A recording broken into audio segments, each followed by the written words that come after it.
Over to China, because that's obviously one of our top stories today off the back of that Ministry of Finance press briefing on Saturday. I mean, they're talking about special treasury bonds to help out capital over at the state banks.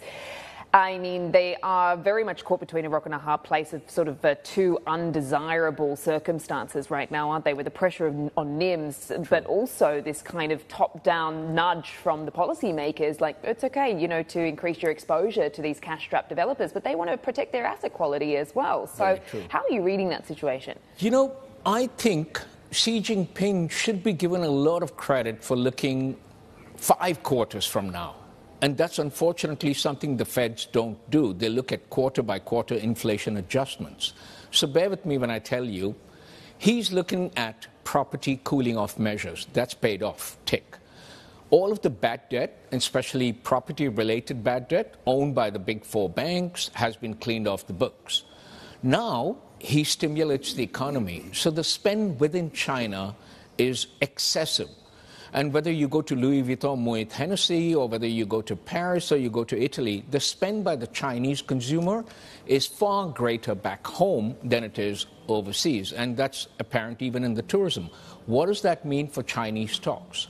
The Shenzhen Stock Exchange, the Shanghai Stock Exchange, and of course the big 4, big 5, including Alibaba and Ping An, are extremely well capitalized, and they're on a growth trajectory. So I say, if I had a punting hat on and I'm looking at $100, I'd put about 60 in China or in growth areas like India and China, and maybe a 40, you know, elsewhere. And that's the way we look at the market. Okay. Cyrus, if I can come in on the conversation as we digest all of the policy measures and the stimulus that China is trying to throw at its economy. One thing that we've also been focusing in on is they had suggested they were going to be offering ways for certain industries to merge and reorganize, and we're looking at this in the financial brokerage space. So if you also track the Chinese brokerages, the details from the Guotai Junan as well as Haitong Securities merger that finally came out, and we saw a big spike in the shares. In terms of consolidation in the sector, do you expect it to see it in the banking space or in the brokerage space or across the insurance space? Your insights. I'll tell you where we see growth, and therein there would be either a consolidation or maybe a divestment of sorts. The brokerage firms have only just picked up, as you know, Emily, being closer there in Hong Kong, and you've seen the activities take place in China and across the border, even in Hong Kong.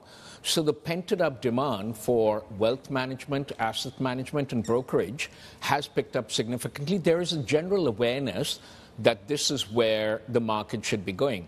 Banking consolidation, we missed that wave and that tide, I would say, a couple of years ago, pre-COVID and thereafter. The banking sector in China or North Asia is consolidated, is actually where it should be. But I think it's going to be challenging to watch newcomers. Would Alibaba take a slightly larger share? Would WeBank from WeChat expand their footprint? Would a newcomer, a new digital bank, sort of like the Trust Bank and the Mox Bank of Singapore and Hong Kong, would they go after the Chinese or the North Asian consumer? Now that market is ripe and open. So that's what I think.